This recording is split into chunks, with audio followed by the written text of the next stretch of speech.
अस्सलाम वालेकुम, मैं हूं अली रज़ा और आप देख रहे हैं मेरा यूट्यूब चैनल केमिस्ट्री वर्ल्ड। नाजरीन, हमने प्रीवियस लेक्चर में इंडक्टिव इफ़ेक्ट का थोड़ा सा इंट्रो देखा था कि इंडक्टिव इफ़ेक्ट क्या है, उसकी डिफ़ाइन पढ़ी, उसकी दो टाइप्स देखी, थोड़ी सी डिटेल भी देखी, कैरेक्टरिस्टिक्स भी देखी। इसमें मैंने आपको जो लास्ट लेक्चर था उसमें मैंने कहा था कि नेक्स्ट जो लेक्चर होगा नेक्स्ट, उसमें हम एप्लीकेशंस देखेंगे इंडक्टिव इफ़ेक्ट की कि वो किस तरह एसिडिटी, बेसिसिटी या फिर रिएक्टिविटी पर किस तरह और मुख्तलिफ अमाल जो हैं केमिकल रिएक्टिविटीज़ जो होती हैं उन पर किस तरह असरअंदाज होता है। चले हम आगाज़ करते हैं एप्लीकेशंस ऑफ इंडक्टिव इफ़ेक्ट का। सबसे पहले जो हमारे पास इंडक्टिव इफ़ेक्ट की एप्लीकेशन है वो है कि रिएक्टिविटी ऑफ कंपाउंड, जिस कंपाउंड में इंडक्टिव इफ़ेक्ट इंड्यूस होता है, ठीक है, उसकी रिएक्टिविटी पर क्या फ़र्क पड़ता है। देखें कि ये एक कंपाउंड हमने लिया CH3CH2Cl, ठीक है, इसमें हमारे पास इंड्यूस हो गया इंडक्टिव इफ़ेक्ट, क्लोरीन इलेक्ट्रॉन ज़्यादा है, ठीक है, ये बेसिक सी बात है, मैंने आपको प्रीवियस लेक्चर में डिटेल में बताई थी, ठीक है। इलेक्ट्रॉन होने की वजह से ये इसमें इलेक्ट्रॉन अपनी तरफ खींचने की ज़्यादा सलाहियत है, यहाँ पर पार्शियल पॉजिटिव और पार्शियल नेगेटिव चार्ज होंगे। अगर यहाँ पर ये निकाल लिया जाए, ठीक है, तो ये पार्शियल पॉजिटिव चार्ज बचता है, ठीक है, और इसमें इलेक्ट्रॉन डेफिशिएंसी होती है। कोई भी न्यूक्लियोफाइल आके यहाँ पर इजीली अटैक कर सकता है ना, जहाँ पर अगर कोई भी न्यूक्लियोफाइल आकर इजीली अटैक कर सकता है तो जो कंपाउंड रिएक्टिविटी होगी वो बढ़ जाएगी। इसी तरह अगर यहाँ पर क्लोरीन है, अगर आपको डिफरेंशिएट करना पड़ जाए, यहाँ पर फ्लोरीन लगा दिया जाए, ठीक है, तो आप क्या किस तरह डिफरेंशिएट करेंगे। अगर वो पूछ ले कि यहाँ पर फ्लोरीन लगा हुआ है और यहाँ पर क्लोरीन लगा हुआ है, कौन ज़्यादा किस किस कंपाउंड की रिएक्टिविटी ज़्यादा है, तो आप बड़े इजीली बता देंगे कि फ्लोरीन की इलेक्ट्रॉन एक्टिविटी ज़्यादा है। वो इलेक्ट्रॉन्स को यहाँ पर समझ लें मैंने फ्लोरीन लगा दिया तो इलेक्ट्रॉन को ज़्यादा अपनी तरफ खींचेगा, यहाँ पर ज़्यादा पार्शियल पॉजिटिव चार्ज बनेगा और आसानी से न्यूक्लियोफाइल आकर अटैक कर देगा। तो ठीक है, ये होता है हमारे पास कि रिएक्टिविटी पर किस तरह इंडक्टिव इफेक्ट इंड्यूस करता है। ये थी हमारे पास पहली एप्लीकेशन। दूसरी एप्लीकेशन है हमारे पास कि डाइपोल मोमेंट पर किस तरह असर अंदाज होता है। डाइपोल मोमेंट हमारे पास बेसिकली होता क्या है कि पावर होती है, ये power to attract share pair electron, to attract electrons, ठीक है। पावर किसकी, जो ग्रुप लगाया गया है, ठीक है, जो ग्रुप लगाया गया है उसकी कितनी पावर है, कि उसकी कितनी ज़रूरत है कि जो इलेक्ट्रॉन उसने शेयर किए हुए हैं वो अपनी तरफ खींच ले। जितनी उसकी ज़रूरत या उसकी पावर इलेक्ट्रॉन्स को अपनी तरफ खींचने की ज़्यादा होगी उतना ही डाइपोल मोमेंट ज़्यादा होगा। यहाँ पर हमने लगाया हुआ है CH3 के साथ आयोडीन, ब्रोमीन और क्लोरीन। अब आप खुद बताएं कि फ्लोरीन में सबसे ज़्यादा इलेक्ट्रोनेगेटिविटी या power, the tendency to attract the share pair of electron किसकी ज़्यादा है। तो वो हमारे पास फ्लोरीन है, क्लोरीन है, ब्रोमीन, आयोडीन। तो सबसे पहले हमारे पास क्लोरीन वाला आ जाएगा, ये इनलिस्ट कर रहा हूँ मैं, देख लें। सबसे पहले मैं क्लोरीन वाले को इनलिस्ट करूँगा, फिर दूसरा ब्रोमीन, फिर आयोडीन। इस तरह आप डाइपोल मोमेंट ये खुद देख लें कि डाइपोल में जो क्लोरीन का है टेंडेंसी सबसे ज़्यादा है, तो डाइपोल मोमेंट भी सबसे ज़्यादा है, 1.83 है। डिबाई डिबाई है हमारे पास डाइपोल मोमेंट को मेजर करने का यूनिट। उसके बाद ब्रोमीन आता है, फिर आयोडीन 1.79, फिर 1. ये देखिए ये गिरती जा रही है, ठीक है, ये सबसे ज़्यादा, ये सब उससे कम, ये उस सबसे कम, ठीक है। ये होता है हमारे पास ऑर्डर ऑफ डाइपोल मोमेंट, ठीक है। उसके बाद है रेट ऑफ न्यूक्लियोफाइल एडिशन, कि कोई भी कंपाउंड है उसमें जो न्यूक्लियोफाइल ऐड होना है उसकी जो एडिशन का रेट है वो किस कंपाउंड का ज़्यादा है, ठीक है। सबसे पहले आप देख लें न्यूक्लियोफाइल होता क्या है। न्यूक्लियोफाइल बेसिकली नेगेटिव चार्ज होता है। नेगेटिव चार्ज होने का मतलब क्या है कि ये इलेक्ट्रॉन रिच है, ठीक है, इसके पास प्लेंटी ऑफ इलेक्ट्रॉन्स हैं, इलेक्ट्रॉन्स रिच है, इलेक्ट्रॉन डोनेट कर सकता है, कि ये ऐसी स्पीशीज की तलाश में है जो कि इजीली इलेक्ट्रॉन्स एक्सेप्ट कर सके, ठीक है। तो जब भी इसको कोई इलेक्ट्रॉन एक्सेप्टर स्पीशीज मिलती है जिस पर पार्शियल पॉजिटिव चार्ज होता है तो ये अपने इलेक्ट्रॉन्स डोनेट कर देता है और न्यूक्लियोफाइल एडिशन होती है। ये न्यूक्लियोफाइल एडिशन की डिफाइन भी है, ठीक है, कि न्यूक्लियोफाइल एडिशन क्या है, ठीक है। तो इसी तरह के अगर इस कंसेप्ट पर अगर आपको सवाल आ जाए कि आप इन लिस्ट करें कि कौन से कंपाउंड की जो न्यूक्लियोफाइल एडिशन है सबसे ज़्यादा होगी और कौन से कम होगी, तो इसको भी आप इनलिस्ट कर सकते हैं जी। तो इसी पर आपको क्वेश्चन आ सकता है, list out according to the decreasing order of nucleophilic addition.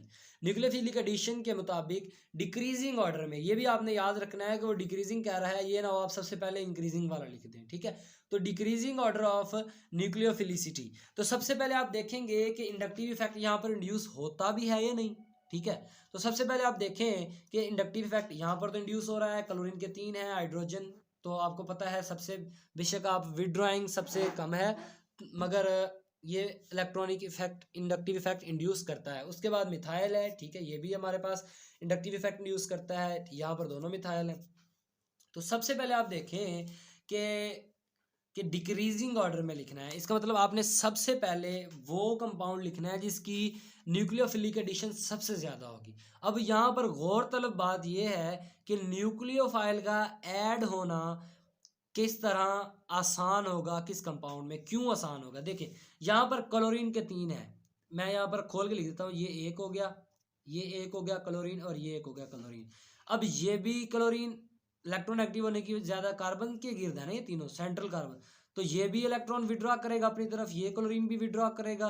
तो यहाँ पर देखिए बड़ा सख्त पॉजिटिव चार्ज आ जाएगा क्योंकि ये 3 क्लोरीन मिलकर अपने अपने इलेक्ट्रॉन्स वापस खींच रहे हैं, तो यहाँ पर पॉजिटिव चार्ज आ जाएगा, ठीक है।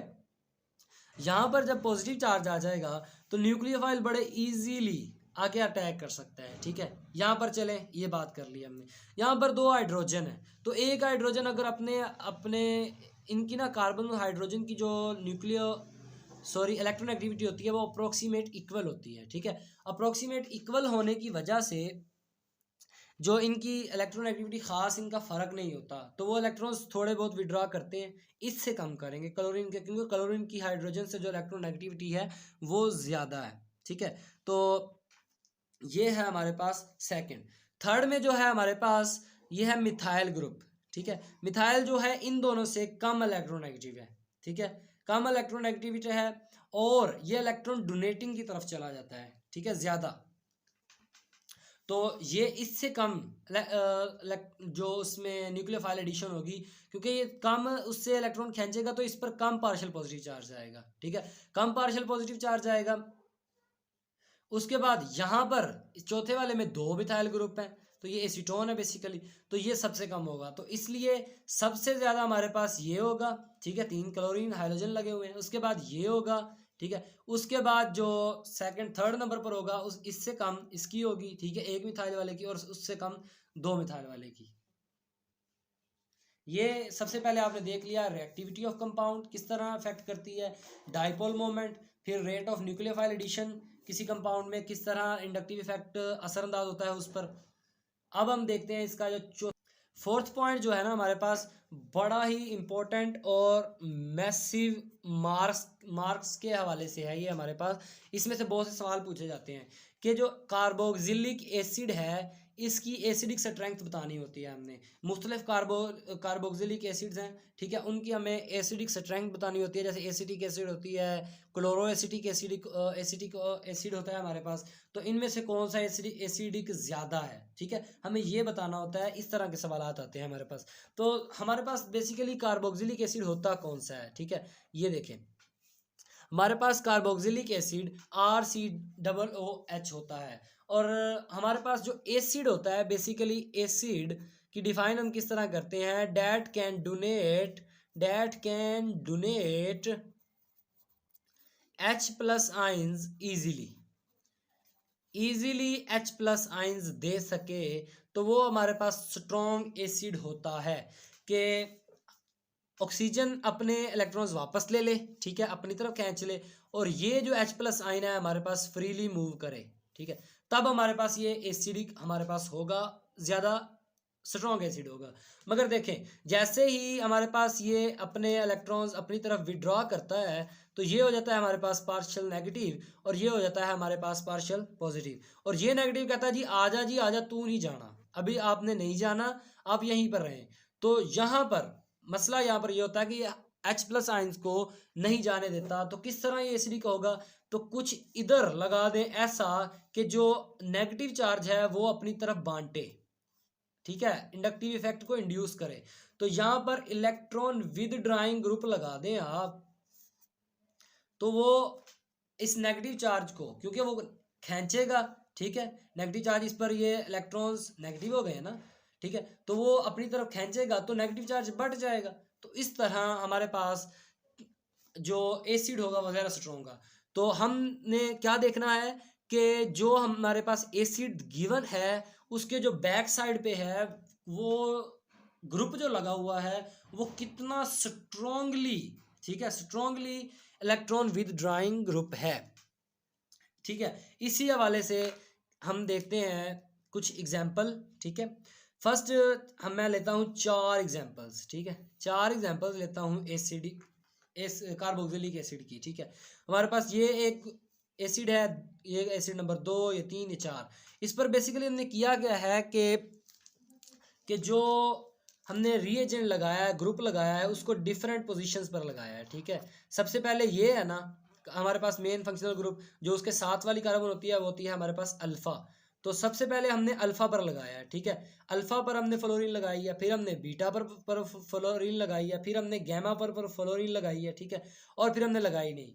तो ये वो पूछ रहा है कि अल्फ़ा फ्लोरोइक एसिड, ठीक है, इसका पूरा नाम लिखकर, या बीटा फ्लोरोइक एसिड या गैमा वाला, तो इनमें सबसे ज़्यादा, इस टाइप का जो क्वेश्चन आएगा तो वो पूछेगा कि इनमें सबसे ज़्यादा एसिडिक कौन सा है। तो आपने बताना है कि मैंने आपको बताया था कि इंडक्टिव इफेक्ट जैसे जैसे फंक्शनल ग्रुप से आप दूर होते जाएंगे, इंडक्टिव इफेक्ट इंड्यूस करने वाला ग्रुप जितना जितना फंक्शनल ग्रुप से दूर होता जाएगा उतना इंडक्टिव इफेक्ट कमज़ोर होता जाएगा। इंडक्टिव इफेक्ट कमज़ोर होता जाएगा तो एसिडिक स्ट्रेंथ जो होगी उतनी कमज़ोर होती जाएगी, ठीक है। तो सबसे ज़्यादा एसिडिक हमारे पास अल्फ़ा होगा क्योंकि ये फंक्शनल ग्रुप से फर्स्ट कार्बन पर है, फिर ये दूसरा सेकंड कार्बन पर है, ये तीसरा हमारे पास, फिर इधर तो है ही नहीं, तो ये सबसे कमज़ोर कार्बोक्सिलिक एसिड होगा, ठीक है। ये हमारे पास 4th नंबर पर ही होगा।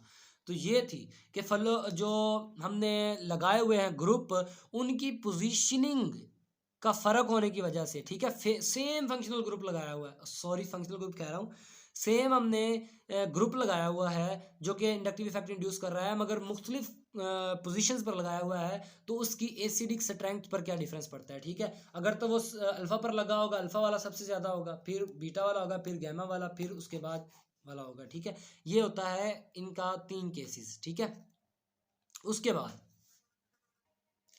बाद हमारे पास नेक्स्ट आती है कि relative strengths of hello acidic acid, sorry जो हमने फोर्थ पॉइंट पढ़ा था जिसमें हमने फ्लोरीन लगाया हुआ था अल्फ़ा बीटा और गैमा पोजीशन पर। अगर लगा दें फ्लोरीन अल्फ़ा पोजीशन पर, लगा दें अल्फ़ा पोजीशन पर, दूसरा वाला लें, दूसरी एग्जांपल में क्लोरीन लगा दें और आयोडीन लगा दें, तो आपने इलेक्ट्रोनेगेटिविटी पर, ठीक है, गौर करना है। फ्लोरीन वाला सबसे ज़्यादा होगा, फिर क्लोरीन, फिर इस तरह, ठीक है। इसके बाद हम 5वें पर बात करते हैं relative strengths of hello acetic acid. Hello acetic acid मैंने यहाँ पर लिया है हेलोजेंस, जिनके साथ हेलोजेंस, एसिटिक एसिड के साथ हेलोजेंस लगे होंगे। फॉर एग्जांपल जैसे फ्लोरीन लगा हुआ है, ठीक है, CH3COOH होता है ना हमारे पास एसिटिक एसिड, तो यहाँ पर फ्लोरीन क्या लगा हुआ है, chlorine, chloro acetic acid, bromo acetic acid, iodo acetic acid. तो इनमें से वो पूछता है कि list out the most strong acetic hello acetic acid, फिर उसके बाद कम कम कम, इस हवाले से लिखें। तो इस तरह का सवाल भी आ सकता है। तो जब इस तरह का सवाल आएगा तो आप फिर देखेंगे इलेक्ट्रोनेगेटिविटी, ठीक है, सबसे पहले ये, फिर ये, फिर ये और फिर ये बड़े आसान आसान से मैं आपको बता रहा हूँ, बड़ा शार्प और क्लियर कंसेप्ट्स बताने की कोशिश कर रहा हूँ, ठीक है। इलेक्ट्रोनेगेटिविटी देखेंगे आप, फिर उसकी पोजीशनिंग देखेंगे कि आपका जो ग्रुप लगा हुआ है वो फंक्शनल ग्रुप से कितने फासले पर है, ठीक है। जो कम फासले वाला होगा वो सबसे ज़्यादा एसिडिक होगा, ठीक है। उसके बाद हमारे पास है 6th नंबर पर relative acid strength of formic acid and acetic acid, कि ये एक शॉर्ट क्वेश्चन बड़ा इंपॉर्टेंट है। मैंने इसलिए आपको फार्मिक एसिड और एसिटिक एसिड का अलग बताया है कि फार्मिक एसिड में से जो और एसिडिक एसिड में से सबसे ज़्यादा जो एसिडिक है इन दोनों में से वो कौन सा है, ठीक है। यहाँ पर अगर आप गौर करें, एक तरफ है हाइड्रोजन और एक तरफ है OH, ठीक है, और एक तरफ है OH और एक तरफ है मिथाइल ग्रुप। तो आप खुद अगर दिमाग दौड़ाएं तो साफ पता लगता है यहाँ पर जो ज़्यादा एसिडिक एसिड होगा एसिडिक होगा वो होगा फार्मिक एसिड, ठीक है। फार्मिक एसिड ज़्यादा एसिडिक क्यों होगा? क्योंकि एसिडिक एसिड के साथ लगा हुआ है मिथाइल ग्रुप जो कि इलेक्ट्रॉन डोनेटिंग ग्रुप है, ठीक है, इलेक्ट्रॉन डोनेट कर सकता है। मिथाइल इलेक्ट्रॉन जब डोनेट करेगा तो ठीक है, तो इस पर आ जाएगा नेगेटिव चार्ज, तो ये इसको नहीं जाने देगा, ठीक है। तो अगर ये नहीं जाने देगा तो इसकी एसिडिक स्ट्रेंथ कम है, मगर यहाँ पर जो हाइड्रोजन है वो हमारे पास लेस इलेक्ट्रॉन डोनेटिंग ग्रुप है और मोर विदड्राइंग ग्रुप है, तो इस पर आ जाएगा पार्शियल पॉजिटिव चार्ज, तो इसकी रिएक्टिविटी और स्ट्रेंथ एसिडिक स्ट्रेंथ ज़्यादा हो जाएगी। फार्मिक एसिड की एसिडिक स्ट्रेंथ हमारे पास ज़्यादा होगी और एसिटिक एसिड की कम होगी। इसके बाद जो हमारे पास लास्ट एप्लीकेशन है इसकी इंडक्टिव इफेक्ट, वो है comparison of acidic strength of water, phenol and ethanol. Ethanol, water और फिनोल की जो एसिडिक स्ट्रेंथ्स हैं हमने उनको कंपेयर करना है, ठीक है। इनकी स्ट्रेंथ हम किस तरह कंपेयर कर सकते हैं कि जो हमारे पास फिनोल, वाटर और मिथाइल अल्कोहल है या मेथनॉल है, इनमें सबसे ज़्यादा एसिडिक कौन सा है? तो आप इजीली आप यहाँ पर बता सकते हैं कि जो फिनाइल है हमारे पास वो -I इफेक्ट शो करता है, ठीक है, -I इफेक्ट शो करता है, -I इफेक्ट शो करता है, और वाटर और फिर मिथाइल अल्कोहल। तो यहाँ पर हम अगर इनको लिस्ट आउट करें तो ये OH इधर को करेगा, ठीक है, तो ये हमारे पास इसकी सबसे ज़्यादा होगी, फिर इसकी होगी और फिर इसकी होगी, ठीक है। इस तरह हमारे पास मिथाइल अल्कोहल सबसे कम हमारा पास एसिडिक होगा। ये था आज का हमारा लेक्चर जिसमें हमने देखा कि इंडक्टिव इफेक्ट की किस तरह एसिडिक स्ट्रेंथ, बेसिसिटी और मुख्तलिफ केमिकल प्रॉपर्टीज़ पर असरअंदाज होता है, ठीक है, और किस तरह उनकी एसिडिक स्ट्रेंथ और बेसिक स्ट्रेंथ बढ़ती हैं, उनके हमने थोड़ा सा कंसेप्ट भी देखा। उम्मीद करता हूँ आपको आज की वीडियो पसंद आई होगी। अगर वीडियो अच्छी लगे तो चैनल को सब्सक्राइब और वीडियो को लाइक और शेयर करना मत भूलिएगा। अल्लाह हाफिज़, अल्लाह ने के बाद।